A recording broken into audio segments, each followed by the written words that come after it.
Olá, bom, hoje então a gente conversa um pouquinho sobre Cassino Royale, do Ian Fleming. Para quem não sabe, Ian Fleming é o escritor da série longa, inclusive, que traz como personagem principal o James Bond, né, o famoso 007, né, aquele agente secreto que tem licença para matar, não é mesmo? Ele cria este personagem lá nos anos 50, faz muito sucesso mundo afora, torna-se aí também uma franquia de cinema muito bem sucedida, obrigada, a ponto de hoje em dia as pessoas conhecerem muito mais os filmes do que os livros, né? Isso aconteceu comigo também, né? Este canal já está com quase 20 anos e nós não tínhamos conversado ainda sobre nenhum livro dele. Vamos começar do início, certo? Este aqui, então, como eu disse para vocês, é o primeiro livro, é o livro em que ele apresenta este personagem, é o livro, inclusive, em que ele vai se consolidar. O que você encontra aqui é a origem do James Bond, não exatamente na sua história, sei lá, da infância, de como ele se tornou o 007, né? Você tem aqui um livro sucinto. Ele já é este agente secreto, ele já está numa missão grandiosa, é que é a primeira grande missão dele, depois dele ter se tornado um agente com licença para matar. Mas ele já vem trabalhando nesta organização de seu país há bastante tempo. Então, digamos que aqui você vai encontrar a história que marca o seu período de transição, o momento em que ele se torna, lá na última linha do livro mesmo, o personagem que nós conhecemos. Mesmo porque durante este livro aqui, ó, durante a história que você vai ler em Cassino Royale, você vai ter um personagem que vai meio que desistir da sua carreira, sabe? Ele tá praticamente se aposentando. Ele acabou de se tornar, né, um 007 e ele está repensando sua vida. Nós já vamos chegar lá. Este livro aqui que eu estou mostrando para vocês é uma edição da Folio Society. Tá? O André comprou este livro recentemente e, gente, nós somos grandes entusiastas desta editora que eu considero a melhor editora da face da Terra. As edições são impecáveis, dá só uma olhada. Todas elas vêm em caixinhas como esta edição aqui traz a capa do livro, né? Enfim, com uma ilustração, o livro é ilustrado e o livro propriamente dito tem aquele acabamento em tecido, projeto gráfico de muito bom gosto, e você tem as ilustrações aqui, ó, neste mesmo estilo. Deixa eu ver se eu acho uma ilustração da véspera aqui. Super bonito, né? Enfim, o papel que eles usam digamos que o sensorial da Folha Society, gente, não tem comparativo. A Kozak na IFA tentou, tá? Tentou e falhou. Mas vamos ao livro, nós vamos conversar sobre as diferenças entre livro e filme também. O Cassino Royale filme com o Daniel Craig é, na minha opinião, o melhor filme de 007. Eu já fiz a maratona algumas vezes. Eu me lembro de ter baixado todos os filmes e ter assistido um por dia durante um tempo. Gente, são muitos filmes, tá? Quem for empreender esta façanha, né? Você se prepara aí que é filme pra caramba. E tem uns filmes ali que são péssimos, meu Deus. Então, o filme é um remake de um filme dos anos 50 mesmo, só que é um filme super difícil de encontrar, como eu disse pra vocês, eu baixei da internet naquela época. Era um filme para televisão muito ruim, e não era o Sean Connery. Então, no meio de todos aqueles filmes que o Sean Connery fez na primeira fase do 007 no cinema, existia um que não era com ele, chamado Cassino Royale, e você pode pular grandão.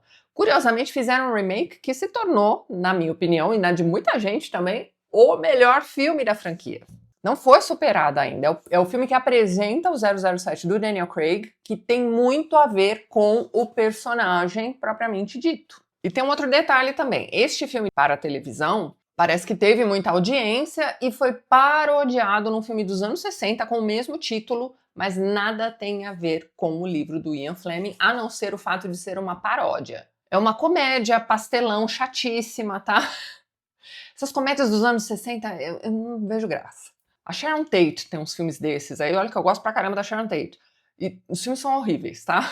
Eu tive uma fase cinema antigo até os anos 60, assim, que eu consumi praticamente tudo que eu consegui colocar às mãos. E as comédias eram péssimas, meu Deus do céu. Eu acho que daqui a algum tempo a gente vai olhar para as comédias dos anos 80 e 90 e vai achar a mesma coisa, né? Se é que já não tem gente que acha, né?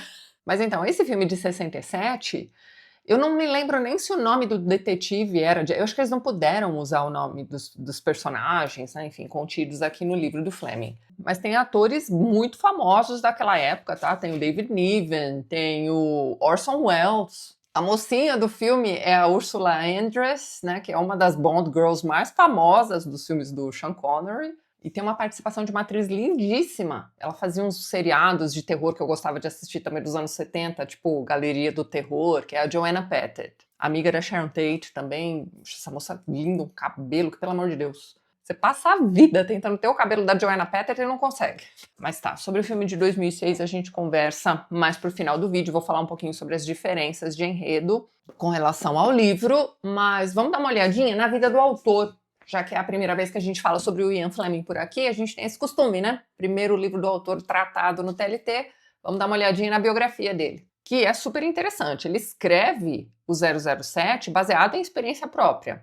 Ele vem de uma família riquíssima, para você ter uma ideia, ele estudou no Eton College, tá? Britânico, obviamente. Nascido em Londres, tá? Para quem assistiu, sei lá, The Crown, né? Você sabe que Eton é o colégio onde a família real estudava, né? Os meninos. Depois ele vai estudar numa universidade militar. Não dá muito certo, né? Os pais acabam enviando esse rapaz por uma volta ao mundo para aprender línguas, né? Porque a próxima tentativa da família é transformar este rapaz meio rebelde em um diplomata. Ele vai trabalhar no serviço secreto britânico enquanto começa a se desenvolver na escrita. Mas ele não levava jeito para a diplomacia. Então, como ele era esse cara viajado, que falava várias línguas, ele acaba, né, utilizando este know-how que ele vai adquirindo nessas viagens e nesses cursos para se tornar diplomata que não deram certo, no jornalismo. E ele vai se destacar, ele vai trabalhar na Agência Nacional de Notícias. Só que o salário que ele ganhava como jornalista, mesmo dessa agência nacional,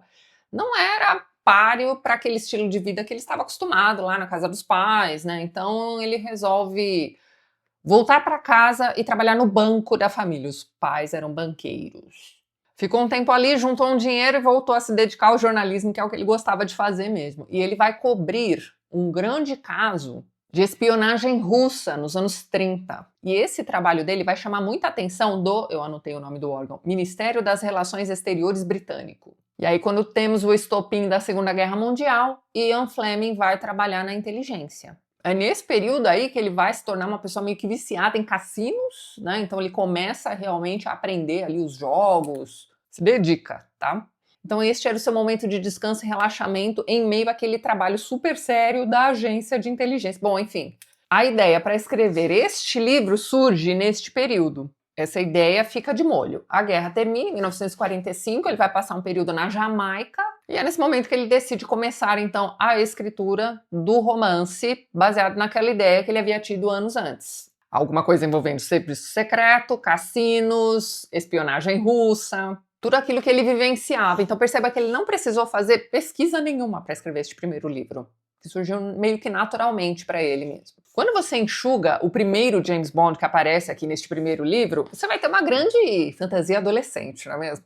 Você tem um agente secreto, que é um espião super sofisticado, ousado, que bebe pra caramba, fuma pra caramba o tempo, é uma chaminé, que dirige carros velozes e conquista as mulheres mais lindas da face da Terra. Houve uma certa resistência das editoras, ele demorou para encontrar alguém que quisesse publicar este livro, mas assim que ele é publicado em 1953, faz muito sucesso, vende muito. São várias as tiragens. Recebe muitos elogios, muitas críticas negativas também, mas ele não liga para isso. A questão é que o livro vende muito bem e ele se sente impelido a continuar o seu trabalho. Então, no ano seguinte, ele já escreve o segundo livro da série e não para mais. Ele vai escrever 14 livros sobre este personagem, sendo eles 12 romances e 2 coletâneas de contos.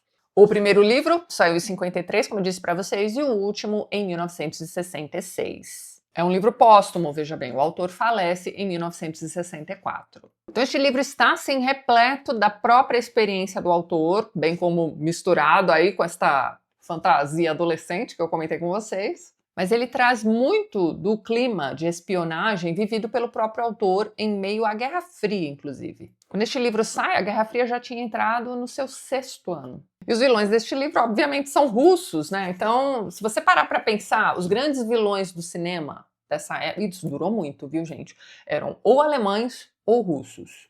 O Fleming vai por essa questão da Guerra Fria aqui, porque era o que estava em voga, era o que ele conhecia bem. E o medo do comunismo e da espionagem russa era palpável no pós-guerra. Então toda a série do 007 vai estar ali, como é que vamos dizer, permeada por essa tensão entre o Ocidente e a União Soviética. Em 49 você tem os soviéticos testando sua primeira bomba atômica e aí o medo aumenta. A própria Grã-Bretanha começa também a desenvolver programas nucleares, então você vê, era um momento propício para que ele criasse o seu herói nacional propriamente dito. Então esta ideia foi comprada pelos leitores daquela época. Sem contar que o livro proporcionava uma visão de dentro da inteligência britânica, que era uma coisa que as pessoas tinham curiosidade em conhecer. E este autor, por ter feito parte da inteligência britânica, conseguia colocar no livro aquilo que lhe era permitido, não é mesmo? Então você entende que em diversos momentos existe aqui uma certa paródia, um certo exagero. Ele vai colocar nos livros aquilo que ele podia realmente colocar, mas mesmo assim era um olhar de dentro. Isso também aguçava muito a curiosidade das pessoas. E não à toa, a ficção envolvendo espionagem fez um boom a partir dos livros do Ian Fleming. E a ficção de espionagem vai envolver alguns elementos que você vai encontrar aqui também. Então vamos lá. Então você tem um protagonista que é um espião, um agente secreto, que faz parte de uma instituição, né, um grupo grande de espionagem com, como é que vamos dizer, recursos ilimitados, né? Então aqui neste livro mesmo ele precisa de muito dinheiro para apostar no Cassino Royale. Isso nunca vai ser um problema. Você tem missões de alto risco sendo apresentadas logo no início da história. Então, acho que é um livro que não te enrola. Ele tem menos de 200 páginas, para você ter uma ideia. Você tem uma clara distinção entre bem e mal. O James Bond é um herói, ponto final. Por mais que nos filmes você tenha aquela imagem de que ele seja um anti-herói, a depender ali do ponto de vista. Não, ele foi criado para ser um herói mesmo do seu tempo. Você sempre vai ter aventuras, assim, altamente emocionantes, talvez, né, seja o termo. Tô tentando encontrar alguma coisa melhor aqui para dizer para vocês, mas é por aí, olha só, você tem perseguições terríveis, várias experiências de quase morte, é bomba explodindo, é tortura, você tem disfarces também. Então, é muito fácil encontrar nessas histórias agentes duplos, né? A nossa personagem principal aqui, né, o contraponto feminino, digamos assim, do James Bond, é uma agente dupla. Como é que ela engana o 007? Pois é, o foco do livro de espionagem está na ação e não necessariamente na solução do mistério, apesar de que aqui no final do livro você tem a solução do mistério sendo apresentada por meio de uma carta. É uma coisa bem Agatha Christie, né?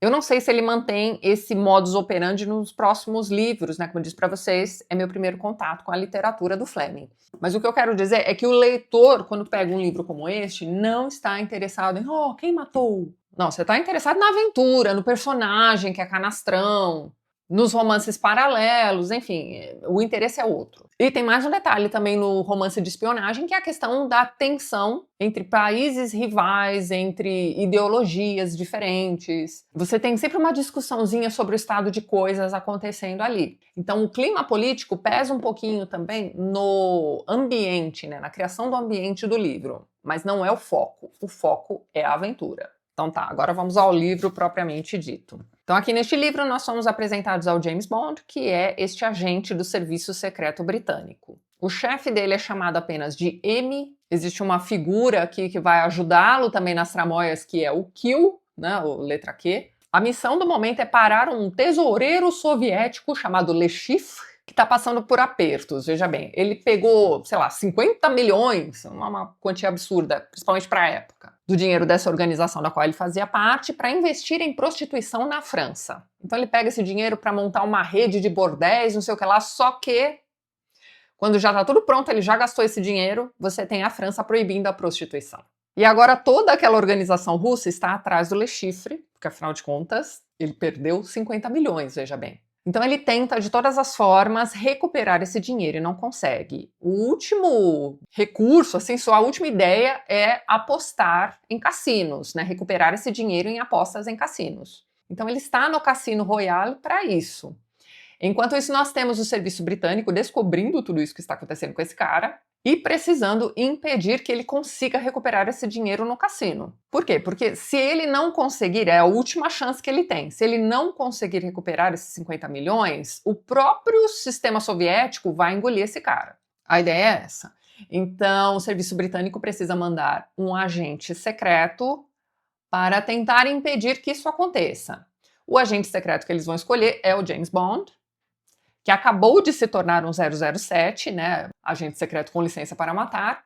Aí você vai ler aqui sobre, rapidamente, tá? Ele vai contar isso num diálogo, sobre 2 casos anteriores em que ele matou ali as figuras que precisavam ser eliminadas, e com isso ele ganha, né, essa nova patente, digamos assim. E ele é escolhido porque ele manja tudo desses jogos de cassino. Veja bem, você tem aqui neste livro, falei para vocês que são menos de 200 páginas, muitas descrições dos jogos, tá? Então, você se prepara, você tem aqui, dessas 170 páginas, você tem 50 páginas de explicação da a carta tal, é de tirada, sabe? Que é uma coisa que pra mim, assim, gente, jogos de carta, mal jogo 21, paciência, né? Mas é interessante, porque enquanto você vai seguindo a explicação do jogo, você vai seguindo também a estratégia dos jogadores. E é isso que conta. Bem, ele é escolhido porque ele manja desses jogos, e ele não está sozinho, existem outras pessoas de outros serviços secretos que vão ajudá-lo, como por exemplo, você tem um personagem que faz parte do serviço secreto francês, que é o René Maty, e você tem também um outro cara da CIA. Eles estão ali meio que para dar suporte mesmo, né? E meio que contra a vontade dele, virá uma outra agente secreta britânica para ajudá-lo no cassino.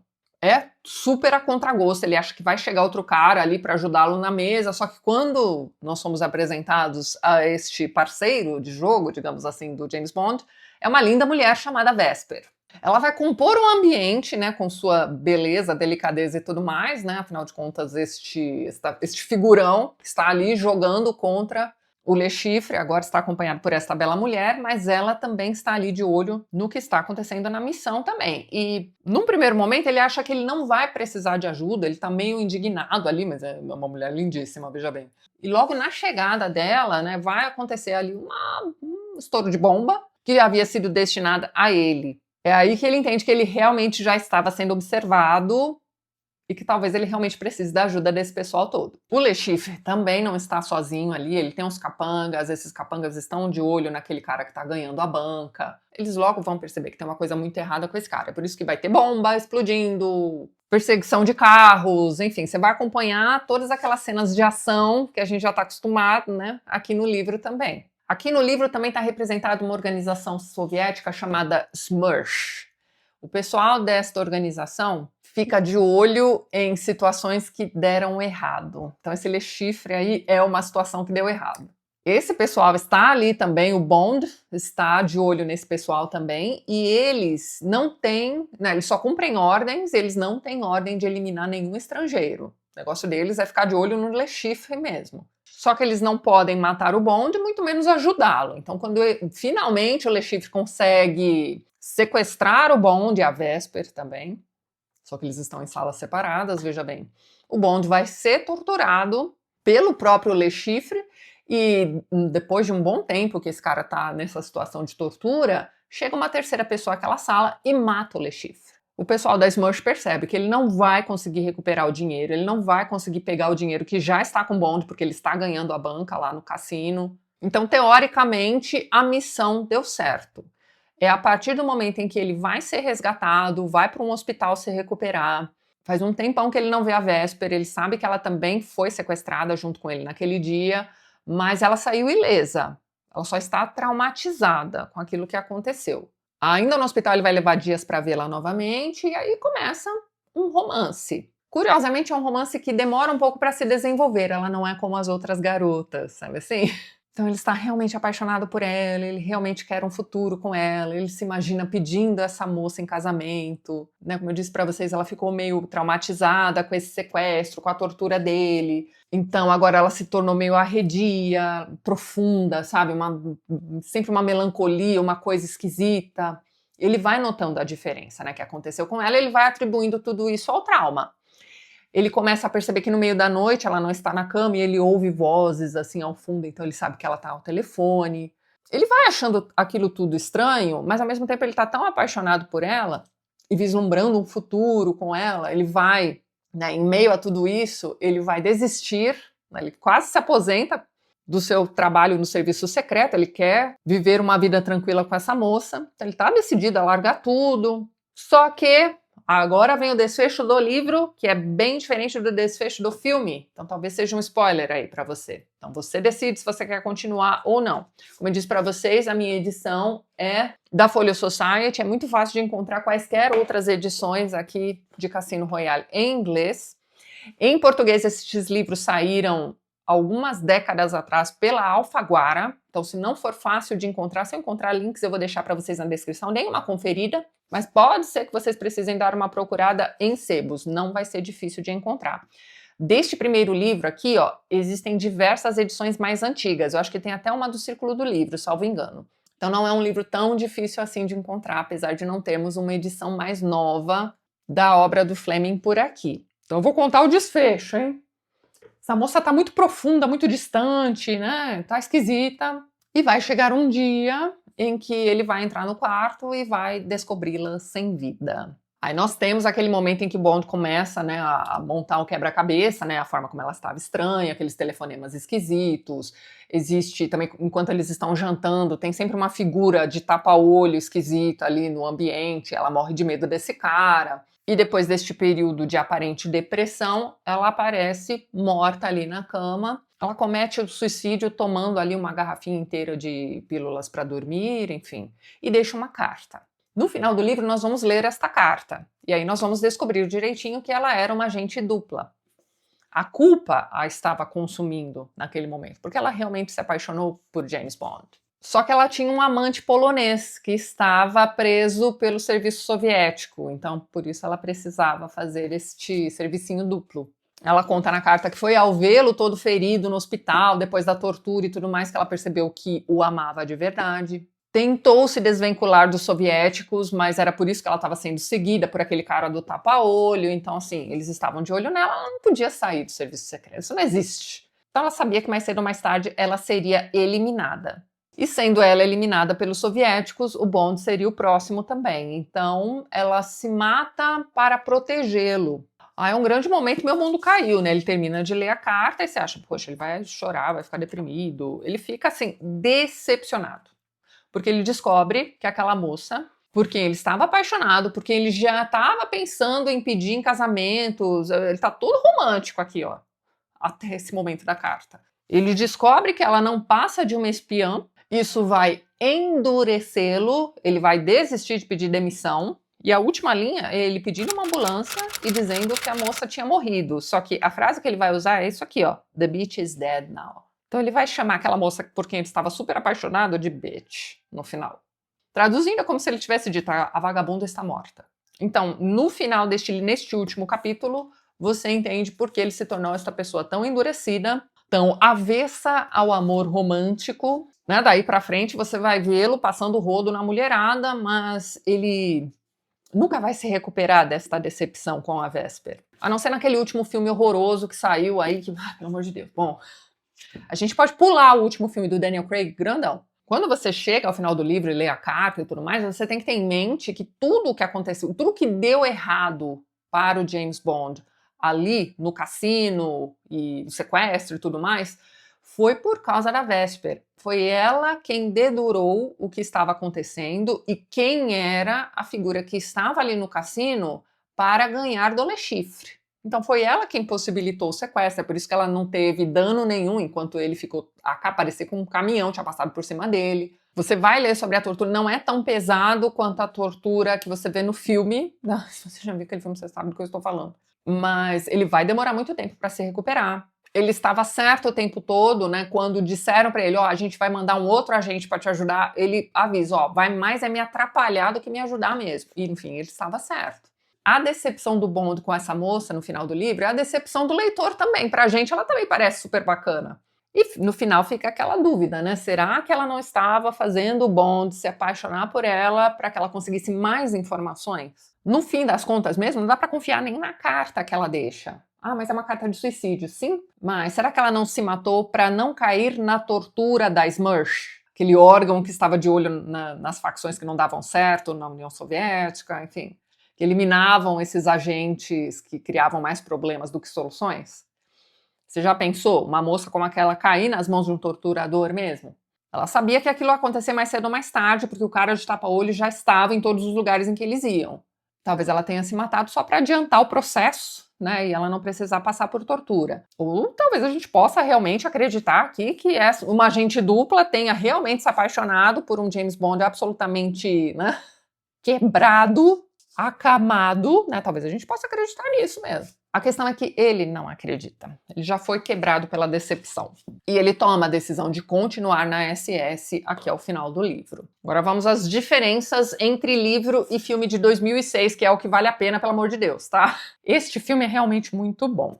A mocinha do livro não poderia ter sido melhor escolhida, na minha opinião, é a Eva Green, que vai fazer o papel da Vesper. E o que você tem ali neste filme é uma modernização do que está aqui. Aqui você tem uma representação dos anos 50. Você tem aquele negócio da Guerra Fria pairando aqui o livro todo. Você vai ter alguns comentários sobre o estado de coisas, enquanto que o filme vai atualizar a trama, digamos assim. A história se passa no século XXI mesmo. É um filme de quase 3 horas de duração para um livro de menos de 200 páginas. A depender do seu ritmo de leitura, para um livro de leitura tranquila, este livro não apresenta nenhum tipo de dificuldade em leitura. É um livro de entretenimento mesmo, entretenimento de qualidade. Mas o que eu quero dizer é que, a depender do seu ritmo, você vai ler este livro em menos tempo do que você gastaria para ver o filme. O filme tem muito mais informações do que o livro.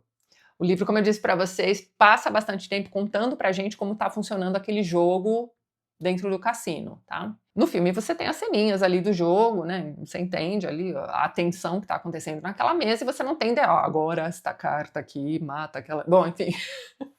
Você não tem nada disso. Aqui você tem os detalhes, então.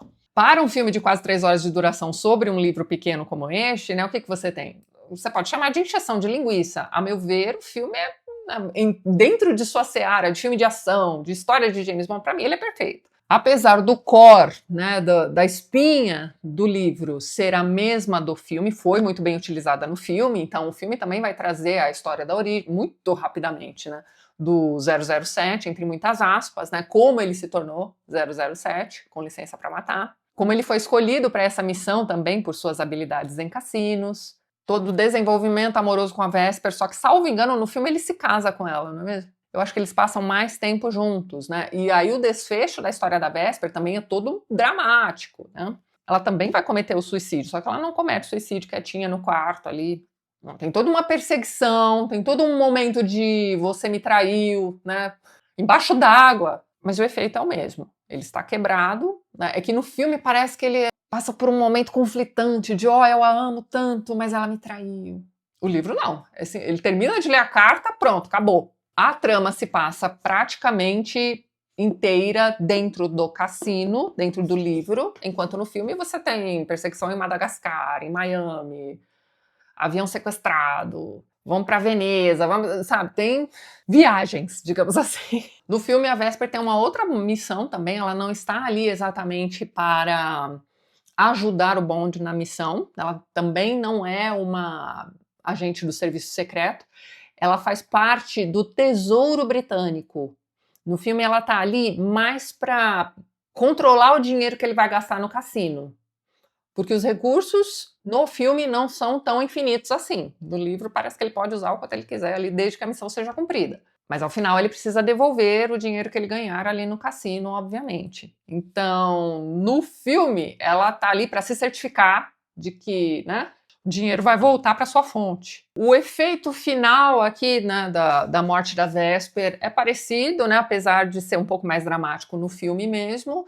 E quando ele decide permanecer na SS, que é o final do livro, a história para aí, enquanto no filme você tem aquele momento, né, agora eu me tornei o James Bond. Né? Então, o livro é simplesmente, né, uma aventura de espionagem, curto, direto ao ponto, não vai te dar trabalho para a leitura, mas o filme realmente ele vai expandir né, o enredo para englobar muitas cenas de ação, de perseguição, que não estão no livro, cenários diferentes também que não estão no livro. Como eu disse para vocês, o livro foca no Cassino Royale mesmo. Você tem a história do cassino sendo exposta aqui também. O cassino fica numa antiga vila de pescadores. Era um lugar muito bonito, paradisíaco, com quedas d'água. Acho que tinha um negócio de águas termais também, que começa a rivalizar com a água de Vichy. E aí isso não vai ser legal, então investidores que compram, né, a ideia daquele lugar acabam construindo um motel, depois colocam um cassino ali, a vila começa a prosperar, né, torna-se um lugar turístico e o cassino acaba se tornando um dos maiores, por isso ele é tão importante, ele fica num lugar visado por todos, é por isso que o cara da União Soviética vai até lá, entendeu? Não é um cassino qualquer e de repente tudo vai acontecer ali. Não, existe uma história, né? O lugar é de difícil acesso. O James Bond também só conhece aquele lugar porque ele é da jogatina também. Então, isso é bacana no livro também, eu não me lembro de ser tratado no filme. E outra das principais diferenças é a questão de que a Guerra Fria nem é mencionada no filme, né? Ali é uma questão de terrorismo mesmo, é bem século XXI mesmo. Mas ambos, né, tanto o livro quanto o filme servem aí como o pontapé inicial para você entender de onde surgiu este personagem, quem ele é, por que ele é quebrado, por que ele é avesso a relações duradouras, né? Então, toda a profundidade de James Bond parte desta história aqui. Então, recomendo fortemente, ó, para você aí que sofre de ressaca literária, um livrinho como esse aqui, gente. Sério, tira qualquer um de ressaca. Ele não tem aquela coisa de, oh, o mistério que será solucionado, mas né, toda essa ação, toda essa espionagem, o bom humor do James Bond tá aqui também, apesar dele ser muito mais chucro, né, do que se você parar para pensar naqueles filmes que tem o Roger Moore como 007, né, todo galante, todo British, né, very British, né. Não, ele é um cara assim, ele surge dessa forma. Depois ele foi sendo adaptado, né, pelos produtores de cinema, digamos assim. Mas é isso, gente, fica a recomendação aqui, eu adorei essa leitura. Tenho vontade de continuar lendo os livros do James Bond, vamos ver se eu encontro em sebos por aqui também. Mas é isso então, eu vou ficando por aqui. Antes de encerrar este vídeo, gostaria de mais uma vez agradecer a todos os apoiadores do canal. Na descrição do vídeo você encontra os links para os perfis literários do pessoal que apoia a TLT e que também produz conteúdo sobre livros aqui no YouTube e no Instagram. Caso você queira se tornar um apoiador do canal, já deixo aqui meu muito obrigada de coração. Dê uma olhadinha nos links que eu vou deixar na descrição deste vídeo. E é isso então. A gente se vê nos próximos vídeos do canal. Um beijo grande e até mais!